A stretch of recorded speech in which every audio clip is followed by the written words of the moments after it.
Hey guys, and welcome to another episode of Suit Up, the Warframe review series. Today we're going to be taking a look at a frame that's been called a master of blade and gun, yet was completely underwhelming at both. We are of course taking a look at the brand new reworked Excalibur. Excalibur really is the poster boy for Warframe. Every single bit of promotional material for the game features him at some point or another. But until now he's been viewed as pretty mediocre as a frame. So what's been changed? Well, the base stats are pretty much exactly the same: 300 health and shield at level 30, 150 energy, 1.0 sprint speed. To be honest, in fact, stats wise, the only thing that's really changed is that the standard Excal now has 225 armor and Excal Prime has 250, which is a nice buff, but definitely not something that is game changing for him. So the real reason people are excited about the new Excal is because of his abilities, right? Well, that's absolutely spot on. So let's have a look at what's got people all giddy with delight. Excal's first ability is Slash Dash, where Excal will dash between enemies whilst slashing with the Exalted Blade. What this means is that by activating this ability towards an enemy, it will dash to him and slash, and then chain to other nearby units. This ability used to be very underwhelming. It was fairly difficult to aim, enemies barely ever lined up in a direct line, the animation was really wonky, and you always ended up miles out of position after using it. The new Slash Dash is a godsend compared to the old one, and can even now be controlled directionally. As such, could even be used as a frame that could realistically speedrun missions if you want an alternative to Volt and Zephyr. Now this is affected by a couple of stats.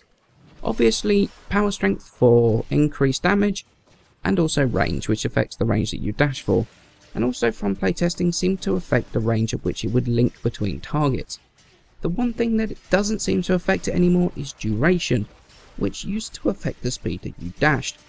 But from testing, it either doesn't make much difference anymore, or it just no longer affects it at all.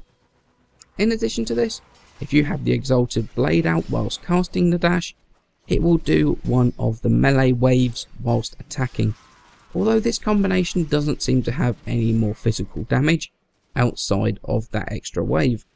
This still really is Excal's bread and butter skill, and can be used for maneuverability, damage, or even a gap closer. He is so versatile, and this is an extremely versatile ability, and it is an absolutely fantastic start to the changes to him.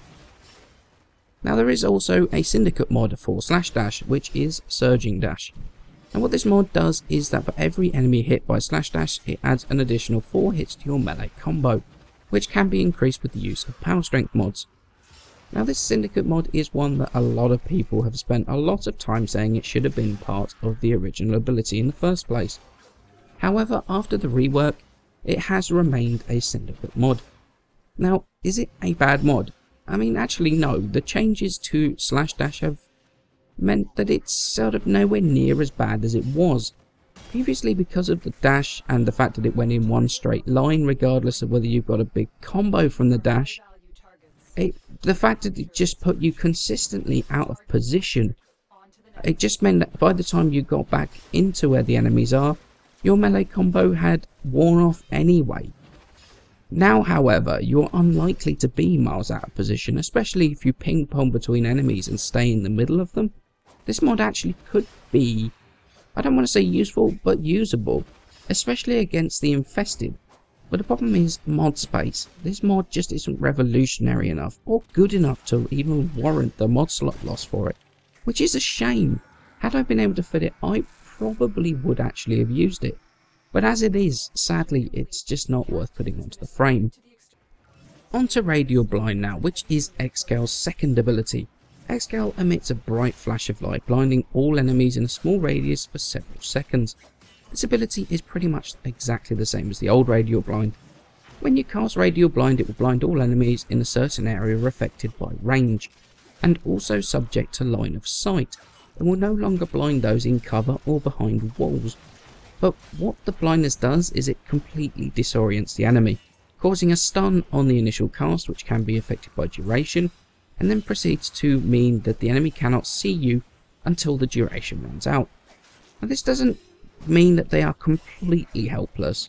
The enemies will still react to sounds such as gunfire and footsteps. Now the one major change to this is the splitting of the Radiant Finish Syndicate mod that I reviewed some time ago. Radiant Finish opened up enemies to finishers and then caused them to take increased finisher damage. However, now Radial Blind as the base ability will open enemies up for the finisher attacks without the use of the mod, and the mod simply adds in the finisher damage. In addition to that, it can now be cast on the move, which is a fantastic quality of life increase, and something that's been much needed for a long time. Now I'm honestly in two minds about the changes to Radial Blind.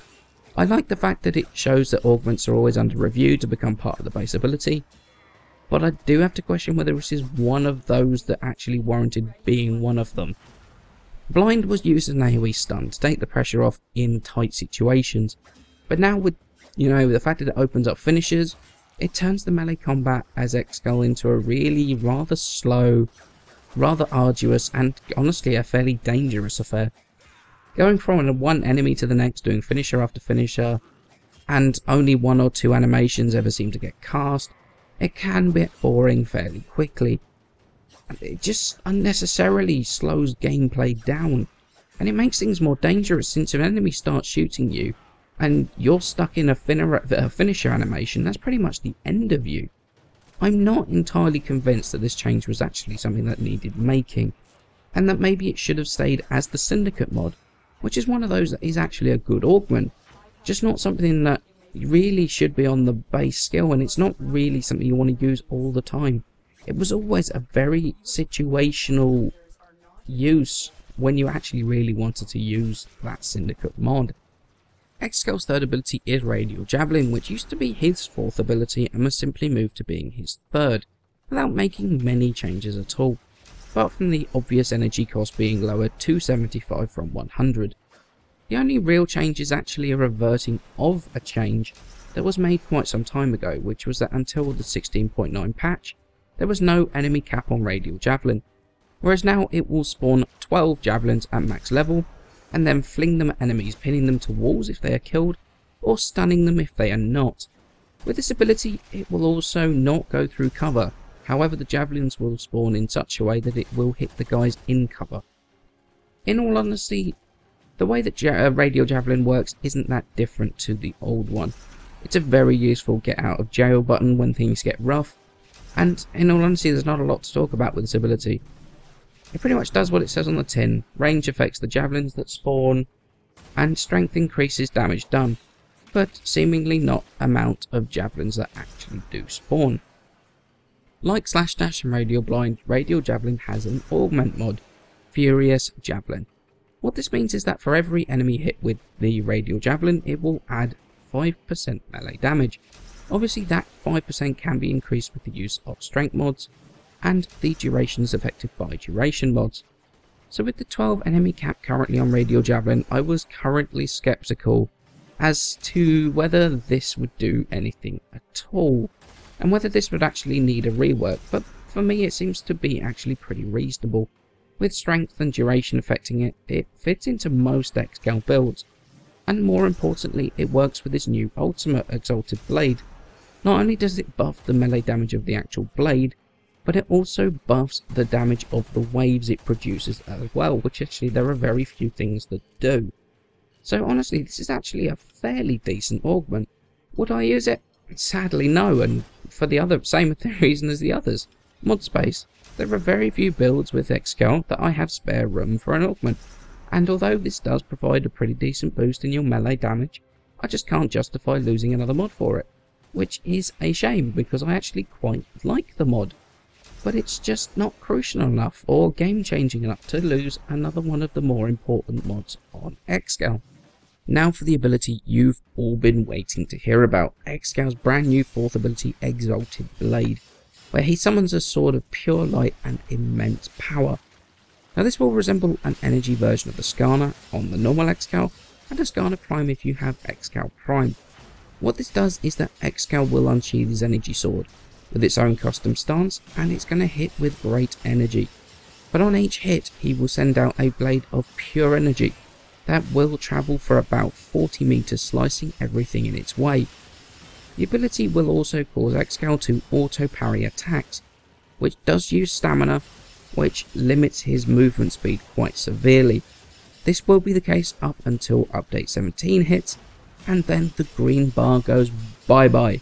The auto parry will keep working regardless of whether or not you have any stamina left, but like I say, it will affect your maneuverability. This ability has a huge number of things that affect it. Firstly is that Excal has a passive ability that increases the attack speed and damage of long swords like Dacra Prime or the Skarner, and also to dual swords and the Nikanas, which does have a knock-on effect on his Exalted Blade, causing it to do more damage and be faster without those class of melee weapons. In addition to that, the actual weapon stats do not make a difference whatsoever. You could use a Dacra Prime, you could use a standard Skarner. The stats of the weapon do not affect the Exalted Blade at all. Melee mods on your melee weapon, much like Valkyr's Hysteria, do affect it however. There is one thing I want to say about melee weapons that affect Excal. The Skarner series is pretty much always going to be the best option for using with it, purely because of the Bright Purity Augment. While you don't get the Purity effect on the weapon, the base stats of the weapon do not make a difference right now, but obviously those melee weapons do, so a mod increasing melee damage by 100% is almost always going to be better than not using a weapon with it on. I quite like this little feature, since Excal and the Skarner really are the combination, going back way into the closed beta days, and it's good to see that this combo is probably the best way to use him. And there are a couple of really neat things with the combos of Exalted Blade, and although I tend to mash E more often than not, if you do a slide attack, then you finish that slide attack with a mini radial blind. And although it doesn't make it, it doesn't open up the finishers, it does give you some breathing room to carry on cutting them to pieces. Something that if used properly and effectively can really make a huge difference. Now since the 16.9.3 hotfix, there was a whole bunch of fixes for the Exalted Blade, which is the reason I had to delay the video even further. So let's have a look at that now. There are a whole bunch of weapon mods that affect both the blade and the wave. Previously there was actually very little that actually affected the wave, but that was fixed in that latest hotfix. Now both the blade and the wave are affected by critical chance mods and critical damage. The Exalted Blade seems to crit fairly often and independently from the melee weapons you have equipped. Since the normal Skarner was critting for just as much and just as often as the Prisma Skarner when I was doing my testing, meaning that in addition to those crit mods, Berserker is also a decent option as well, and can be a huge buff to the damage output of the Exalted Blade. The wave, like the blade, will also count as finisher damage on enemies stunned by Radial Blind, which is a huge improvement to what it was before. Also, they both can make use of elemental mods, which is awesome since you can mod the weapon, your melee weapon, with faction specific damage depending on what mission you're doing at the time. Channeling mods like Killing Blow will also work on the blade, although you do still need to channel for their damage to be output, meaning obviously you've got that energy use as well. Previously, Life Strike would be active on the ability even when not channeling. This was changed to bring it back in line with the rest of the channeling mods. There is one thing with channeling mods right now, insofar as it is not affecting the blade wave. However, currently Life Strike does, and it's cast for 0 energy, so health steal for free up to 40 meters is actually possible and very easy to do. Although I am 95% certain that embargo will be changed as soon as they can. Pretty much every single melee mod works with Exalted Blade, and there are far too many to go through individually. So realistically, you only need to mod your melee just like you would do normally for that faction, and should help out this ability a ton. In addition to all that, the power strength on the frame is also going to increase the base damage of the blade, and will now scale properly with the wave increasing the damage from that as well. It really gives a very significant boost in the damage output, showing that the modding of the frame is obviously going to be just as important as the modding of the melee for this ability. Okay, so let's move on to starting to mod Excal. And I don't have a normal Excal, so I'm going to have to show you on my Excal Prime. However, the former is just going to be a little bit different. There's 3 on Excal Prime and 4 on the normal Excal. On the normal Excal, it doesn't come with an aura polarity, so we'll add a dash in there, and we'll add a V and a D and a dash. And on Excal Prime, we'll change the V polarity to a dash and add in a D and a dash. Now this build is my most tanky build I can come up with for Excal. We've got Vitality for health and Steel Fiber to give us damage reduction on that health. We got Rage, so as we take the damage on the health, it's going to convert it into energy, which we're going to use Primed Flow to store more of that energy, and that's going to work with Quick Thinking. So if we are going to die, it's going to use our energy to try and stop that from happening. Now this is a continuous circle, and obviously Life Strike on the weapon is also going to play into this as well, and plays a huge part. And it really makes Excal very, very, very tanky. Now we've also on here got Fleeting Expertise, and we've got Streamline, which is going to make all our abilities cheaper. And we've got Stretch, which is going to help our pretty much every single ability on the frame. It's just a little bit of a boost to the range. Second build, we've got the Power Strength build. So we've got Vitality, Steel Fiber, and Rage again, which are our survivability mods. Fleeting Expertise and Streamline for efficiency. This time we've got Stretch for range. We've got Transient Fortitude, which is going to bring in a decent amount of power strength, but it's going to reduce duration. And we're going to go with Prime Continuity, which is going to basically counter-attack Transient Fortitude and give us a little bit more duration on the Radial Blind. And it helps open up to finishers a lot more. Now this second build is sort of my utility build, my different build, like, so I can use different mods almost. We've got Vitality, Steel Fiber, and Rage again for our survivability. We've got Fleeting Expertise, Streamline. This time we've got Overextended, which is going to increase the range of things like, well, it's going to increase the range of pretty much everything. We've got Prime Continuity, which is going to help with the blind. And we've also got this slot, which is essentially an empty slot. And I am going to talk a little bit later about this empty slot and what you can actually put in there. There's a whole bunch of things you can actually put in there. And I am going to talk a little bit later as to what I think could go in that slot. And this slot is literally designed so I can just move things around and do different things with the builds.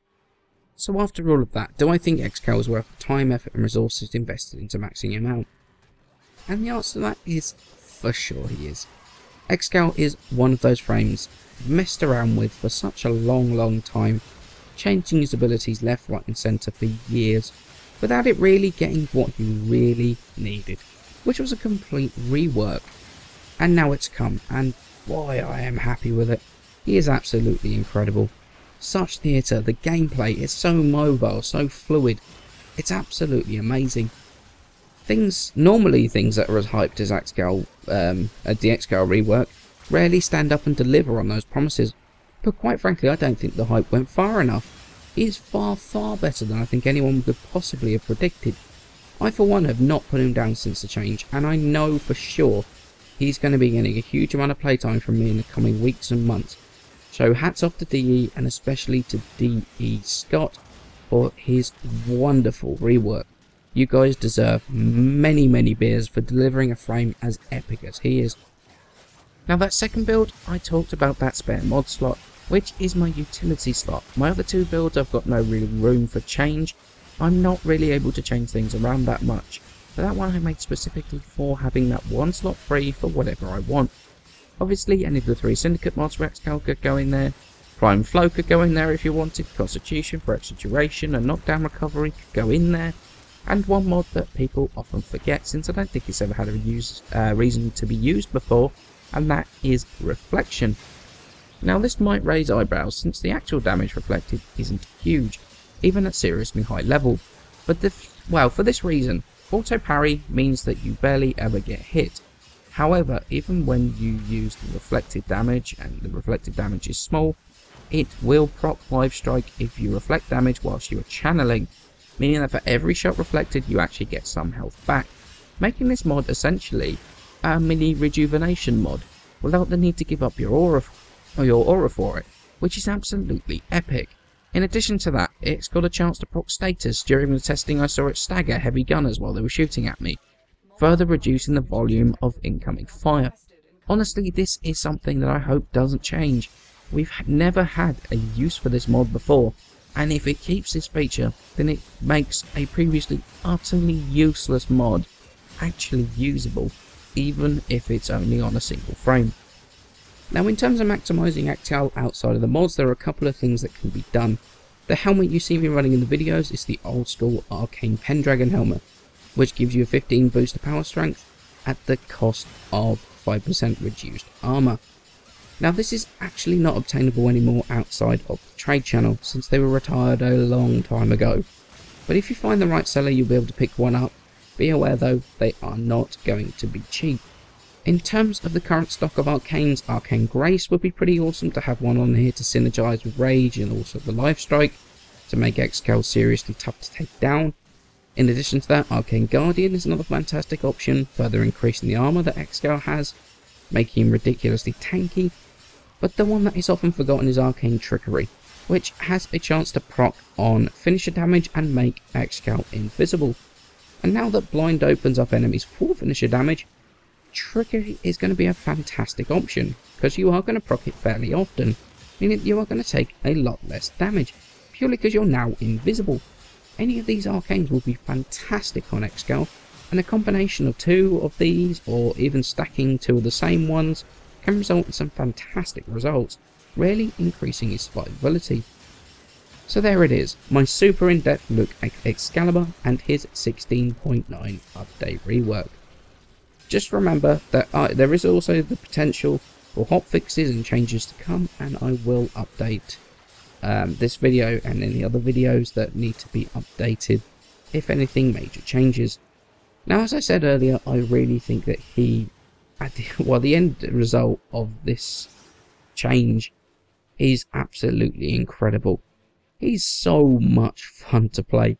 He's agile, he's maneuverable. He looks absolutely insane. He finally deserves to be called the Master of the Blade, and it's going to be hard to get me off him anytime soon. Quick little update on the plat giveaway. I have drawn the winners, and I will do a video announcing them as soon as possible. Didn't want to make this go on much longer since it's already a pretty long video. So as always guys, many thanks for watching. Please remember to leave a like, subscribe, it helps me out a ton, and I shall see you in the next episode.